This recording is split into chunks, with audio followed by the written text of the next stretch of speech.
All praises to Yahweh. All praises to Yahweh Shai. All praises for the Rakah HaKodash. Double honors to the apostles, elders, and bishops of Great Millstone that have been and continue to teach the true gospel. Salute to the Akim, spreading the true gospel on the streets and lanes of the city, on the highways and hedges, and on the World Wide Web. Much love to Homo Aqua, who learn the signs with all subjection and are in righteous order under the men of Yahweh Yahweh Shai. This is the brother Raza from the Church of Philadelphia camp. And hey, the Lord just put on my spirit to go into basically that this hell is almost over. The hell that we're in, the captivity that we're in, it's almost over. You know? And when you think about it, it's going to seem like just like a nightmare. It's going to be a remembrance of like a nightmare, you know? So we as we're in it, you know, we think, damn, how long? But, you know, a day to the Lord is a day to us is a, 1,000 years to us is like a day to the Lord, you know, roughly paraphrasing. So, you know, and scriptures say, he that endured to the end, the same shall be saved. So this is a test. You know, this suffering, this hell, this captivity that we're in, it's a test. You know, and we got to pray for a mighty spirit to pass this test. We gotta hope and have faith that Yahweh Bashim El Shai has predestinated us. You know, that's why we call ourselves the hopeful elect, because we hope to be predestinated. You know, we hope to be called and chosen. You know, but it's all up to Yahweh Bashim El Shai. You know, and that's why we stay in this word.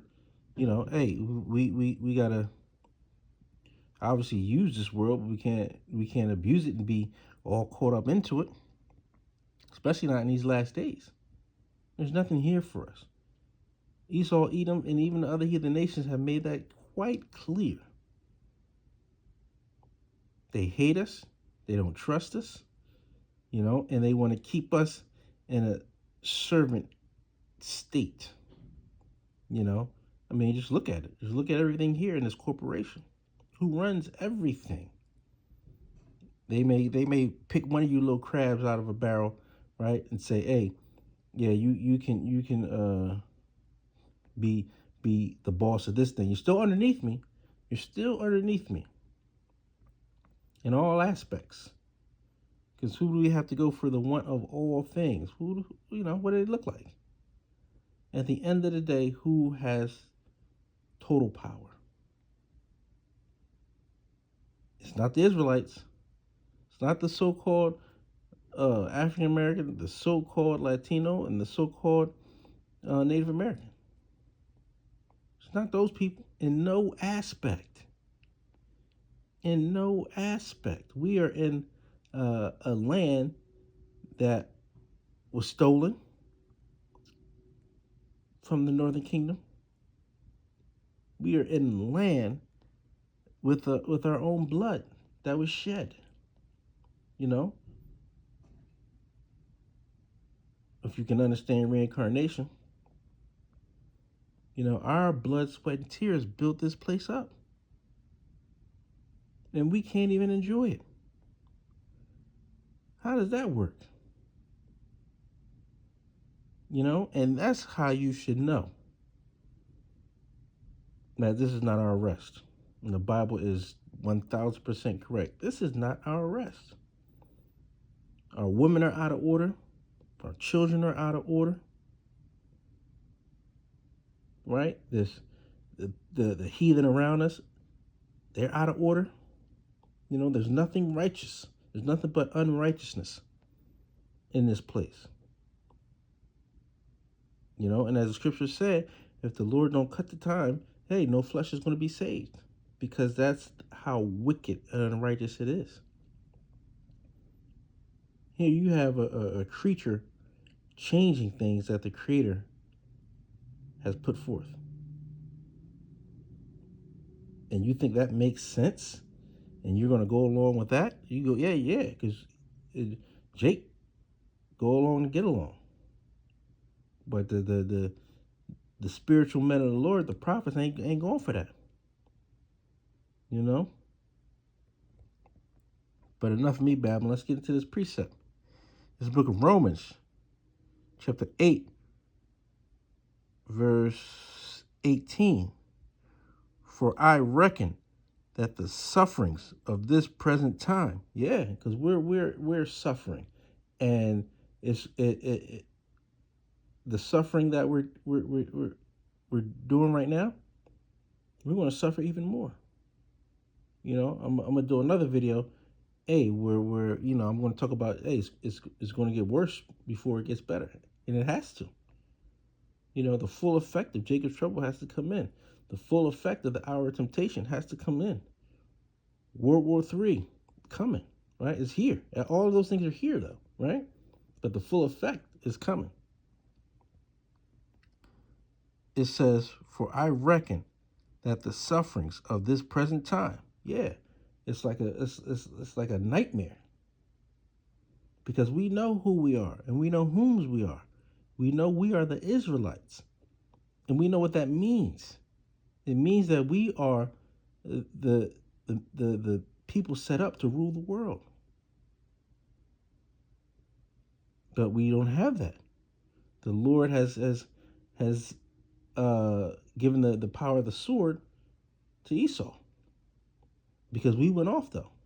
We would have had, you look at Deuteronomy 28 and, the first 15 verses, hey, we would have had this kingdom forever. We would have rulership forever. But we decided to do what we wanted to do. And then we got the curses. And so when you think about this next kingdom, when this part of the second covenant is that we are going to rule forever. Because we're going to have the laws, statutes, and commandments written in our inward parts.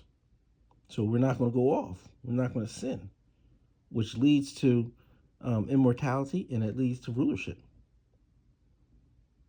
And that's what we're going to be doing. We're going to be teaching the other nations, and they better not buck up. They better not, right? Because the Lord is going to give us that power over them, to rule over them, right? And brother brought it out like, hey, if they don't come up to Jerusalem to worship, hey, we're gonna cut the water supply off.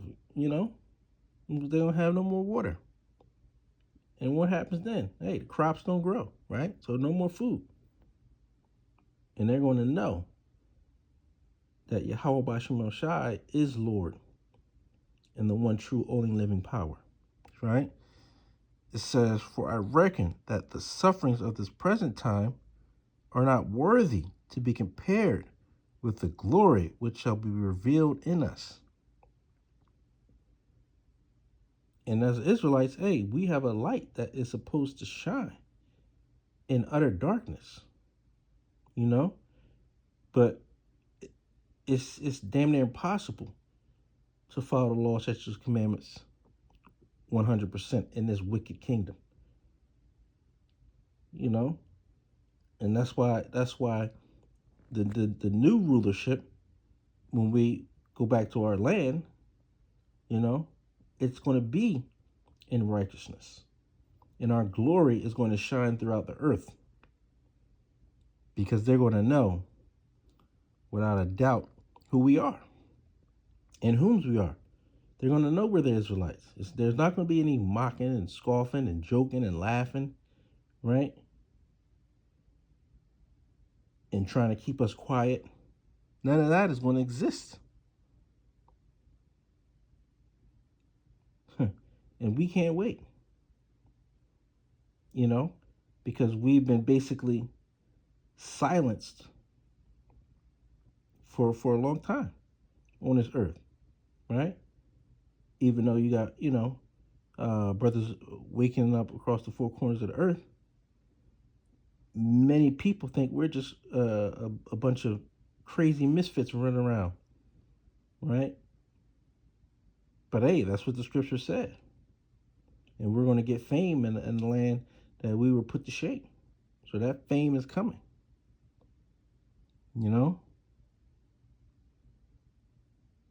And we we can't wait to serve Yahweh Bashim Yahushai in righteousness all the time. And we want to get out of this wicked kingdom. We don't want to be here. Right? We want to be in our own land. Right? Be around our own people in righteousness, in love. So, hey, with that, I want to give all praise and honor and glory to Yahweh, Bahashem, Yahweh Shai, Bahashem, Rakah HaKodash. Hey, Lord willing, I was edifying to the elect. Until next time, Shalom.